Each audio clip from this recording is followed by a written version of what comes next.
Hi friends, இன்னைக்கு நல்ல டேஸ்டியான ஜவ்வரிசி தோசை தாங்க பார்க்க போகிறோம். ஜவ்வரிசினாலே பொதுவாக நம்ம ஞாபகத்துக்கு வர்றது பாயசம் தான் மோஸ்ட்லி நம்ம ஜவ்வரிசி சேர்ப்போம். ஆனால் தோசையில் ஜவ்வரிசி இந்த மாதிரி நான் சொல்லியிருக்கிற மாதிரி ட்ரை பண்ணி பாருங்கள், செம்ம டேஸ்ட்டாக இருக்கும். நல்ல டேஸ்டியான இந்த ஜவ்வரிசி தோசையை எப்படி செய்கிறதுன்னு பார்க்கலாம். ஒரு கப் போல் மாவு ஜவ்வரிசி எடுத்திருக்கேன். மாவு ஜவ்வரிசிக்கு பதிலாக நீங்கள் நைலான் ஜவ்வரிசியும் யூஸ் பண்ணிக்கலாம்.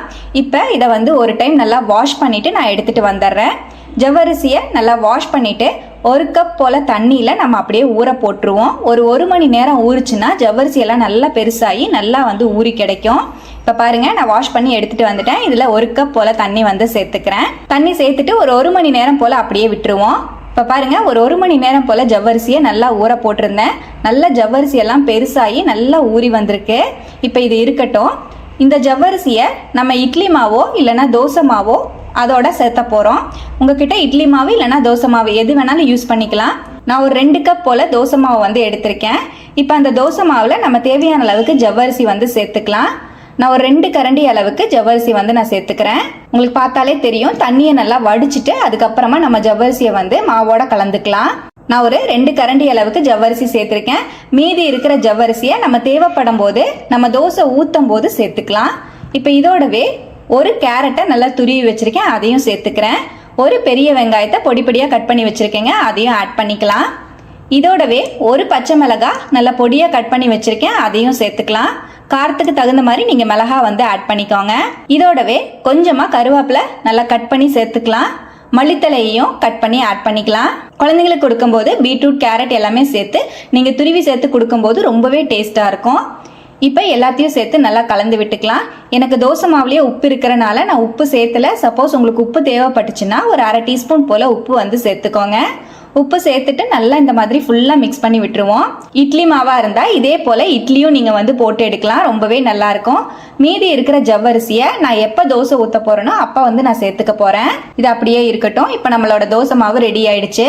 ஒரு 10 நிமிஷம் போல் அப்படியே ரெஸ்ட் விட்டுருவோம். மாவோட ஜவ்வரிசி நல்லா செட் ஆகட்டும்.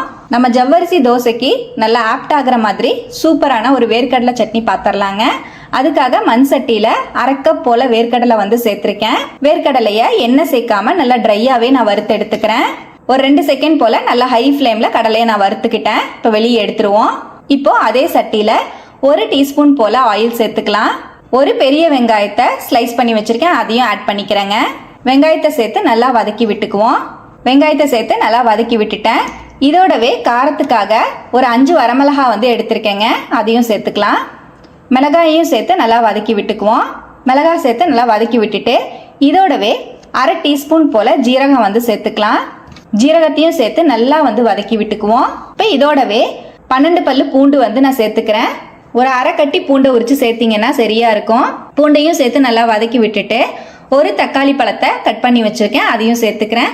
புளிப்பு நல்லா சாப்பிடுவீங்கன்னா நீங்கள் சின்னதாக ஒரு 1/2 நெல்லிக்காய் சைஸ் அளவுக்கு புளியை சேர்த்துக்கலாம். இப்போ தக்காளி சேர்த்து நல்லா வதக்கி விட்டுட்டு தக்காளி நல்லா சாஃப்ட் ஆனதுக்கு அப்புறமா நம்ம எடுத்துருவோம். இப்போ பாருங்க, தக்காளி நல்லாவே வதங்கிடுச்சு.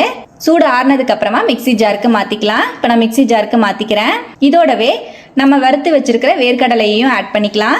தேவையான அளவுக்கு உப்பு சேர்த்துக்கலாம். நான் 1 டீஸ்பூன் போல கல்லுப்பு ஆட் பண்ணியிருக்கேன். கொஞ்சமாக தண்ணி சேர்த்து நல்லா நைஸாக அரைச்சி எடுத்துட்டு வந்துருவோம். இப்போ பாருங்க, நம்மளோட வேர்க்கடலை சட்னி ரெடி ஆயிடுச்சு. நல்லா இந்த அளவுக்கு அரைச்சி எடுத்துக்கிட்டேன். கன்சிஸ்டன்சிக்கு பொறுத்து நீங்க தண்ணி சேர்த்துக்கலாம். இப்போ நம்ம அரைச்ச சட்னியை இந்த பவுல்ல நான் டிரான்ஸ்ஃபர் பண்ணிக்கிறேங்க.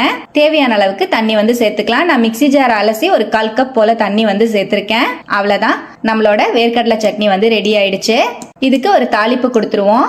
தாளிப்பு கரண்டியில 1 டீஸ்பூன் போல ஆயில் சேர்த்திருக்கேங்க. ஆயில் நல்லா சூடான உடனே 1 டீஸ்பூன் போல கடுகு உளுந்து ஆட் பண்ணிக்கலாம். கடுகு உளுந்து நல்லா பொரிஞ்சதுக்கு அப்புறமா 1 டேபிள் ஸ்பூன் போல கடலைப்பருப்பு சேர்த்திருக்கேன். கடலைப்பருப்பும் நல்லா பொரிஞ்சிருச்சு. இதோடவே ஒரு கொத்து கருவேப்பிலை சேர்த்திக்கிறேன். அவ்வளோதான், நம்மளோட தாளிப்பை நம்மளோட வேர்க்கடலை சட்னியோட ஆட் பண்ணிக்கலாம். ஆட் பண்ணிட்டு நல்லா கலந்து விட்டுறேன். இருக்கட்டும். இப்போ நம்ம தோசை மாவும் பார்த்தீங்கன்னா நல்லாவே ரெடி ஆயிடுச்சு. இப்போ நம்ம தோசை மாவை நல்லா கலந்து விட்டுட்டு தோசை நம்ம நார்மலாக தோசைக்கல்ல எப்படி வாத்து எடுப்போமோ அதே போலவே வாத்து எடுத்துக்கலாம். இப்போ தோசைக்கல்ல கொஞ்சமாக ஆயில் தடவிட்டு வெங்காயம் தேய்ச்சிக்கிறேங்க. இப்போ நம்ம தோசை ஊற்றிக்கலாம். ஒரு 2 கரண்டி மாவு ஊற்றிட்டு நல்லா மெதுவாக இந்த மாதிரி நல்லா இழுத்து விட்டுக்கோங்க. நம்மளுக்கு ஈஸியாகவே தான் இருக்கும். நம்மளுக்கு நார்மலான தோசை மாவு மாதிரி தான் இருக்கும். இப்போ நல்லா இந்த மாதிரி ஸ்ப்ரெட் பண்ணி விட்டுட்டேன். நான் கொஞ்சம் தடிமனாக இருக்கிற மாதிரி போடுறேன். உங்களுக்கு இன்னுமே லேசாக வேணும்னா கூட நீங்கள் போட்டுக்கலாம், நல்லாயிருக்கும். இப்போ தேவையான அளவுக்கு ஆயில் வந்து சேர்த்துக்கிறேன். தோசைக்கு தேவையான அளவுக்கு ஆயிலையும் சேர்த்துட்டு நல்லா பொறுமையாக நம்ம வேக வச்சு எடுத்துக்கலாங்க. இப்போ 2 சைடுமே நல்லா தோசை வெந்ததுக்கு அப்புறமா வெளியே எடுத்துக்கலாம். ரொம்பவே சாஃப்டாகவும் ஸ்பாஞ்சியாகவும் இருக்குங்க. கண்டிப்பாக இந்த தோசை வந்து ட்ரை பண்ணி பாருங்க. இதே போலவே இன்னொரு தோசையும் நான் வந்து போட்டு எடுத்துக்கிறேன். ரொம்பவே டேஸ்டியான ஜவ்வரிசி தோசை ரெடி ஆயிடுச்சு. ரொம்ப நல்லா இருக்கும். கண்டிப்பா ட்ரை பண்ணி பாருங்க. ஜவ்வரிசியில நிறைய ஹெல்த் பெனிஃபிட்ஸ் இருக்கு. அதனால கண்டிப்பா வாரத்துக்கு 2 இல்லைன்னா 3 நாளாவது நம்ம சேர்த்துக்கிறது ரொம்பவே நல்லது. இந்த மாதிரி கண்டிப்பா ஜவ்வரிசி தோசையை ட்ரை பண்ணி பார்த்துட்டு எப்படி வந்ததுன்னு மறக்காம கமெண்ட்லயும் ஷேர் பண்ணுங்க. இதுக்கு பெஸ்ட் காம்பினேஷன் நம்மளோட வேர்க்கடலை சட்னி. வேர்க்கடலை சட்னியையும் கண்டிப்பா ட்ரை பண்ணி பாருங்க. ட்ரை பண்ணி பார்த்துட்டு எப்படி வந்ததுன்னு மறக்காம கமெண்ட்லயும் ஷேர் பண்ணுங்க. நம்ம சேனலை இப்பதான் ஃபர்ஸ்ட் டைம் பாக்குறீங்கன்னா ப்ளீஸ் சப்ஸ்கிரைப் பண்ணி ஒரு சப்போர்ட் கொடுங்க. லைக் பண்ணி ஷேர் பண்ணி கமெண்ட் பண்ணுங்க. Thank you friends. பாய்.